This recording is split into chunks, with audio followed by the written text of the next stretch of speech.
അസ്സലാമു അലൈക്കും. അബ്ദുള്ള കാസർഗോഡാണ്. സഹോദരന്മാരെ, നമ്മുടെ ഡൽഹിയിൽ ഒരു വലിയ ബോംബ് സ്ഫോടനമൊക്കെ നടന്നിട്ട് ഒരുപാട് ആളുകൾ മരണപ്പെടുന്ന സാഹചര്യങ്ങളൊക്കെ ഉണ്ടായ ഒരു കാര്യങ്ങളെല്ലാവരും അറിയാമല്ലോ. അപ്പോൾ അതുമായി ബന്ധപ്പെട്ട് ഒരുപാട് വീഡിയോ ഇറങ്ങിയിട്ടുണ്ട് സോഷ്യൽ മീഡിയയിൽ. അതിൽ ആരോ ഒരു മുസ്ലിം നാമധാരിയായ ആളുകളെ പിടിപ്പെട്ടപ്പോൾ അത് മുസ്ലിങ്ങളെ കുറ്റമാണ്, മുസ്ലിങ്ങൾ ഇവിടെയുള്ള 20-25 കോടിയോളം വരുന്ന മുസ്ലിങ്ങളും തീവ്രവാദികളും ഭീകരവാദികളെന്നൊക്കെ പറഞ്ഞിട്ട് ഒരുപാട് പല കാര്യവും ചർച്ച ചെയ്യുന്ന സാഹചര്യം ഇപ്പോൾ. അപ്പോൾ അതുമായിട്ട് ബന്ധപ്പെട്ടിട്ടാണ് ഞാൻ സംസാരിക്കുന്നത്. ഏതായാലും നമ്മുടെ അൻസാരി ദുഹരി ഉസ്താദ് പറഞ്ഞൊരു വീഡിയോ ഉണ്ട്. ഏതായാലും അത് കണ്ടാൽ കുറച്ചും കൂടി നമുക്ക് വ്യക്തമായി നമുക്ക് മനസ്സിലാക്കാൻ പറ്റും. നിങ്ങൾ ആ വീഡിയോ ഒന്ന് കാണും. എൻ്റെ പൊന്നാര സഹോദരന്മാരെ, ഒരു പണിയില്ലെങ്കിൽ വെറുതെ കിടന്ന് ഉറങ്ങുക. വെറുതെ മനുഷ്യനെ മെനക്കെടുത്തില്ലേ. കുറേ ആളുകൾ വിദ്യാസാഗറിൻ്റെ പോസ്റ്റ് എൻ്റെ അടുത്ത് എനിക്ക് അയച്ചിരിക്കുകയാണ്. അവരുടെ പേരാണോ നിങ്ങളുടെ പ്രശ്നം? അല്ല. പിന്നെ അവരുടെ മതം, ഇതര മതസ്ഥരെ കൊന്നെടുക്കുവാൻ അവരുടെ മതം നൽകുന്ന ലൈസൻസ്, അത് തന്നെയാണ് ലോകത്തിൻ്റെ മുഴുവൻ പ്രശ്നം. ആ മതം പഠിക്കുകയും പരിശീലിപ്പിക്കുകയും ചെയ്യുന്ന ഏതൊരു വ്യക്തിയെയും ഭയത്തോടെ കാണേണ്ടി വരികയാണ്. ടെൻഷനാണ് ഇതൊക്കെ കണ്ടിട്ട്. എന്ത് ടെൻഷനാണ് ഇതെന്താ? പായസം ഏതാണെന്നറിയോ? അടപ്രഥമൻ. അപ്പുറത്തൊരു ചേച്ചിയുണ്ട്, സർക്കാർ ഉദ്യോഗസ്ഥ, ശ്രീലേഖ എന്ന പേര്, കൊടുത്തു വിട്ടതാ. പനിയാണെന്ന് പറഞ്ഞിട്ടും ചുക്കാപ്പി വേണമെന്ന് ചോദിച്ചാൽ അപ്പം ഇപ്പോൾ എന്താ ഉണ്ടാക്കിയത്? അത് പ്രഥമനാണ്, കൊടുത്തു വിട്ടിട്ടുണ്ട്. ബിസ്മില്ലാഹിർ റഹ്മാനിർ റഹീം. എൻ്റെ ശ്രീലേഖ ചേച്ചിക്ക് പടച്ചോനെ ആഫിയത്തും ആരോഗ്യം കൊടുക്കണേ. അപ്പം ഞാൻ പറയാൻ വന്ന വിഷയം ഇതാണ്. ഇതുമായി ബന്ധപ്പെട്ട് ഇപ്പോൾ ഈ മരുഭൂമിയിൽ പെയ്ത മഴയുടെ സന്തോഷമില്ലേ, അതുപോലെ വീട് കിട്ടിയ വരദാനം പോലെ നമ്മളെന്തിനാണ് ഇതിനകത്ത് ഇടപെടുന്നത്? നമ്മളതിനകത്ത് എന്തിനാണ് അഭിപ്രായം പറയുന്നത്? നീ പൊട്ടിച്ച, നിൻ്റെ വാപ്പ പൊട്ടിച്ച, നിൻ്റെ ഉമ്മ പൊട്ടിച്ച, നിൻ്റെ പെങ്ങന്മാരെ സഹോദരങ്ങൾ പൊട്ടിച്ച? ഇല്ല. പിന്നെ നിനക്കെന്താണ്? ഞാൻ പൊട്ടിച്ച ഇവിടെ പനിയായിട്ട് കിടന്നുറങ്ങുമായിരുന്നു. ഞാൻ ഡൽഹിയിൽ പോയിട്ടുമില്ല, പൊട്ടിച്ചിട്ടുമില്ല. എൻ്റെ വാപ്പ മീൻ കച്ചവടത്തിന് പോയിരിക്കുകയാണ്, ഉമ്മ ചെമ്മീൻ ഷെഡിലുമാണ്, പെങ്ങന്മാർ രണ്ടുപേരും കെട്ടിച്ച് വിട്ടെടുത്താണ്. പിന്നെ ഞാനെന്തിനാ ഉത്തരം പറയുന്നത്? ഓ, എൻ്റെ സമുദായം പറയണം, നിൻ്റെ സമുദായം പറയണം, നിൻ്റെ മതഗ്രന്ഥം വെച്ചിട്ടാണ് ഈ പൊട്ടിച്ചതെന്ന്. പൊന്നുമോനെ, നീ ശബ്ദം താഴ്ത്തിയിട്ട് അവനോട് പറയുക. മക്കാ മസ്ജിദ് സ്ഫോടനമുണ്ട് അജ്മീറിൽ. കുറേ മനുഷ്യന്മാർ, നിരപരാധികളായ മനുഷ്യന്മാർ മരണപ്പെട്ടു. അതിൽ പിടിക്കപ്പെട്ട പ്രതി സ്വാമി അസീമാനന്ദഗിരിയാണ്. സ്വാമി അസീമാനന്ദഗിരിയാണ്. ഹിന്ദു മതം ഉത്തരവാദിത്തം പറയണോ? വേണ്ട. ഗീതയോ രാമായണമോ മഹാഭാരതമോ സമാധാനം പറയണോ? വേണ്ട. മലേഗാവ് സ്ഫോടനത്തിൽ ആദ്യം പിടിക്കപ്പെട്ടത് ആരെയാണ്? പ്രഗ്യാൻ സിംഗ് താക്കൂർ. ഇപ്പോൾ ഭോപ്പാലിൽ നിന്ന് മത്സരിച്ച് നിലവിൽ പാർലമെൻറ്റിലുള്ള ആൾ. ആദ്യഘട്ടത്തിൽ അവരെയാണല്ലോ അറസ്റ്റ് ചെയ്തത്. അതിൻ്റെ പേരിൽ ഹിന്ദു മതമോ ഹിന്ദു വേദഗ്രന്ഥങ്ങളോ മറുപടി പറയേണ്ടതുണ്ടോ? വേണ്ട. ഹിന്ദുക്കൾ അങ്ങനെയല്ലെന്നേ. ഹിന്ദുക്കൾ എന്ന് പറഞ്ഞാൽ ആരാ? കരാവിക ശരീര നേത്രയോരുമ പശ്മണി ആ വിചാര്യം കുര്യൻ മിത്രം സമുച്ചതെ. കണ്ണിൻ്റെ പോള പോലെ അപരനെ, മറ്റുള്ള മനുഷ്യരെ ചേർത്ത് പിടിക്കണം. കണ്ണുമായി ബന്ധപ്പെട്ട് വരുന്ന എല്ലാ അക്രമങ്ങളിൽ നിന്നും കണ്ണിനെ തടുക്കുന്ന പോലെ പോള. മറ്റുള്ളവരെ സംരക്ഷിച്ച് നിർത്തണമെന്ന് പറയുന്ന മതമാണ് ഹൈന്ദവ ദർശനം, സനാതന ധർമ്മം. അവർ ഉത്തരവാദിത്തം പറയേണ്ട കാര്യമില്ല. ചെയ്യുന്നവൻ തീവ്രവാദി, ഭീകരവാദി. ഇപ്പം ഡൽഹിയിൽ പിടിച്ച ഡോക്ടർ ഉമർ തീവ്രവാദി, ഭീകരവാദി. അവനാണ് ചെയ്തതെങ്കിൽ തീവ്രവാദി, ഭീകരവാദി. എന്ത് ചെയ്യണം? ഇഞ്ച ചതക്കുന്ന പോലെ ചതക്കണം, തൂക്കിക്കൊല്ലണം, വെടിവെച്ച് കൊല്ലണം. തീവ്രവാദിയാണ്, ഭീകരവാദിയാണ്. സ്വാമി അസീമാനന്ദഗിരി തീവ്രവാദിയാണ്, ഭീകരവാദിയാണ്. കളമശ്ശേരിയിൽ 8 പേരെ കൊലപ്പെടുത്തിയ മാർട്ടിൻ, ആ മാർട്ടിൻ്റെ മതമോ മറ്റിൻ്റെ ബൈബിൾ എന്ന് പറയുന്ന വേദഗ്രന്ഥമോ അതിന് മറുപടി പറയേണ്ടതുണ്ടോ? ഇല്ല, അവരുടെ ഇല്ല. ആരാണോ കൃത്യം ചെയ്യുന്നത് അവരാണ് അതിൻ്റെ ഉത്തരവാദികൾ. അതിനകത്ത് നമ്മളാരും അതിനകത്ത് മറുപടി പറയേണ്ടതില്ല. അങ്ങനെ രാജ്യത്തിൻ്റെ പല സ്ഥലങ്ങളിലും പലതരത്തിലുള്ള അക്രമങ്ങൾ, സ്ഫോടനങ്ങൾ, ഭീകരാക്രമണങ്ങളൊക്കെ നടന്നിട്ടുണ്ട്. ഈ നടത്തിയ ആളുകളെയൊക്കെ തീവ്രവാദികൾ, ഭീകരവാദികളെന്ന് തന്നെ നമ്മൾ വിളിക്കുക.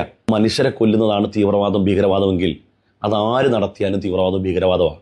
അത് മുസ്ലിം നടത്തുമ്പോൾ മാത്രം മദ്രസയും വേദഗ്രന്ഥവും മാത്രം വരുന്നത് ഒരുതരം അസുഖമാണ്. ആ അസുഖത്തിന് മരുന്നില്ല. ലോകത്താര് ചെയ്താലും അത് തീവ്രവാദവും ഭീകരവാദമാണ്. പിന്നെ മനുഷ്യർക്ക് സ്വാഭാവികമായി ഉണ്ടാകുന്ന ചില സംശയങ്ങളുണ്ടല്ലോ ഇതൊക്കെ നടക്കുമ്പോൾ. ആ സംശയത്തിന് ഒരു ഉത്തരം തന്നാൽ മതി. നിങ്ങൾ ചൂടാകുകയോ ദേഷ്യപ്പെടുകയോ തെരുവിളിക്കുകയൊന്നും വേണ്ട. നിങ്ങൾ മെഴുകുന്നു എന്ന് പറയണ്ട. ചോദ്യങ്ങൾക്ക് സിമ്പിളായിട്ട് ഉത്തരം തരാനേ ഉള്ളൂ. നമ്മൾ സ്വാഭാവിക യുക്തി വെച്ച് ചിന്തിക്കൂലേ? ഇപ്പോൾ നോക്ക്, കണ്ണൂർ മാഹിയിൽ നിന്ന് ഒരു കുപ്പി ലിക്കർ മേടിച്ച് നിക്കറിൻ്റെ ഉള്ളിൽ വെച്ചുകൊണ്ട് വന്നാൽ മിനിറ്റുകൾക്കുള്ളിൽ പൊക്കും. അത്രയും സമഗ്രമായി നമ്മുടെ ഇൻ്റലിജൻസ് വിഭാഗം ഇവിടെ നിലവിലുണ്ട് എന്നുള്ളതാണ്. ഞാൻ ആലോചിക്കുകയാണ്, എൻ്റെ മനസ്സിൽ ഇതുവരെ തീരാത്തൊരു സംശയമായി. എലത്തൂരിൽ ഒരു പരിചിതമല്ലാത്ത ഒരാൾക്ക്, ആ നാടിനോട് തീരെ തന്നെ ബന്ധമില്ലാത്ത ഒരാൾക്ക്, ഇപ്പം ഞാൻ എനിക്ക് എലത്തൂർ അറിയത്തില്ല, അവിടെ ചെന്ന് ഒരു ക്രൈം നടത്തി ഒരു വീട്ടിൽ കയറി മോഷ്ടിച്ചിട്ട് എനിക്ക് ഓടി രക്ഷപ്പെടാൻ പറ്റുമോ? എൻ്റെ നാട്ടിൽ ആലപ്പുഴ എത്താൻ പറ്റുമോ? പറ്റില്ല.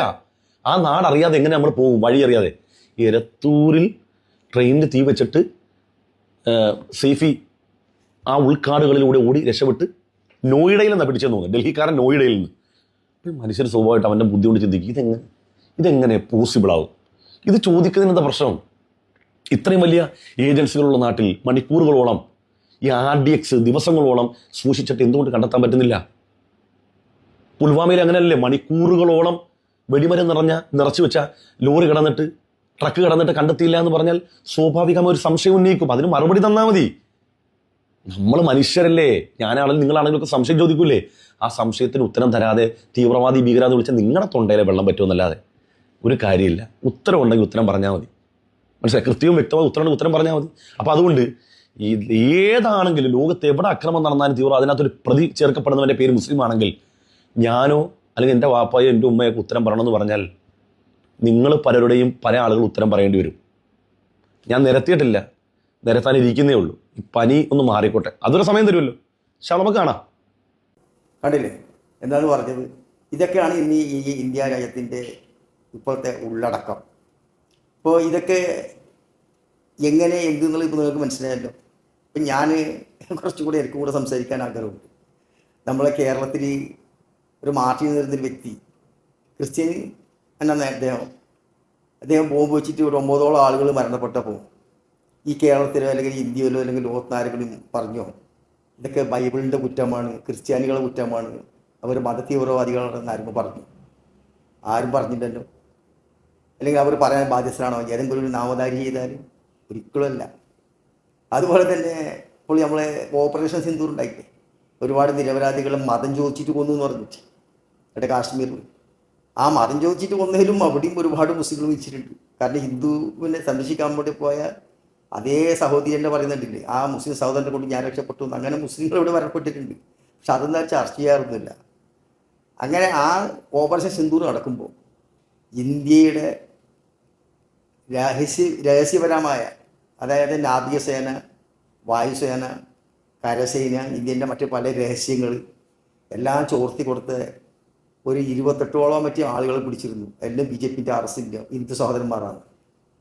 എന്നാൽ ഇവർ ഈ പാകിസ്ഥാനിൽ ചാരപ്പണി എടുത്തപ്പോൾ മുസ്ലിങ്ങളോ അല്ലെങ്കിൽ ഇന്ത്യയിൽ ആരെങ്കിലും ക്രിസ്ത്യാനികളോ ആരെങ്കിലും പറഞ്ഞോ ഇത് ഹിന്ദു രാമായണത്തിൻ്റെയും ഹിന്ദു ഭഗവത്ഗീതത്തിൻ്റെയും ഹിന്ദുക്കളുടെ വിശ്വാസത്തിൻ്റെയും ഹിന്ദുക്കളെയും ആചാരത്തിൻ്റെ കുറ്റമാണ്, അതുകൊണ്ട് ഹിന്ദുക്കൾ മറുപടി പറയണമെന്ന് ആർക്കും പറഞ്ഞു?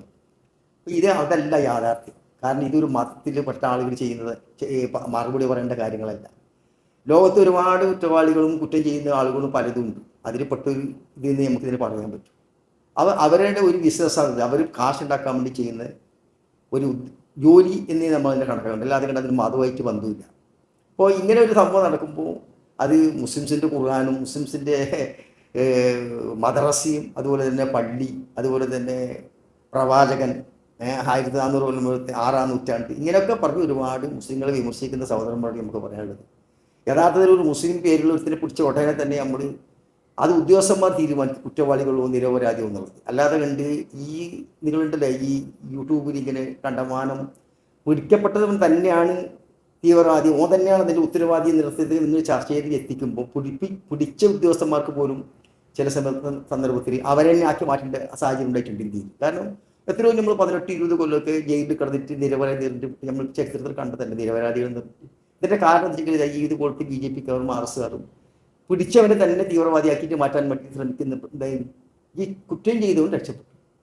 അതുകൊണ്ട് എന്തായാലും നമുക്ക് കുറ്റം ചെയ്തവൻ എപ്പോഴും ഇവിടെ തന്നെ നിലനിൽക്കുന്നു, നിരപരാധികളുടെ ഉള്ളിലാകും.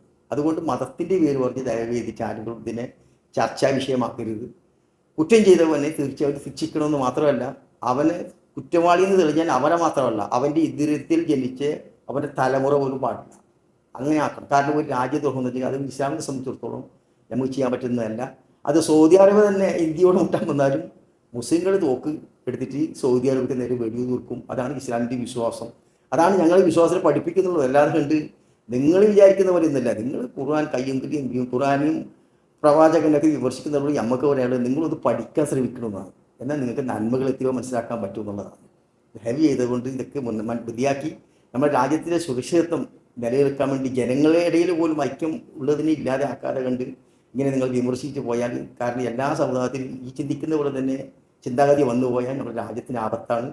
അത് മനസ്സിലാക്കിക്കൊണ്ട് എല്ലാവരും പ്രവർത്തിക്കണമെന്ന് പറഞ്ഞുകൊണ്ട് ഇതിലെന്തെങ്കിലും തെറ്റുകൊണ്ട് ക്ഷമിക്കണം. എല്ലാവരും ഷെയർ ചെയ്യുക, സബ്സ്ക്രൈബ് ചെയ്യുക, നല്ല അഭിപ്രായങ്ങൾ കമൻറ്റ് ബോക്സിൽ രേഖപ്പെടുത്തുക. അടുത്ത വീട്ടിൽ കാണുന്നവർക്ക് എല്ലാവർക്കും ജയ് ഹിന്ദ്.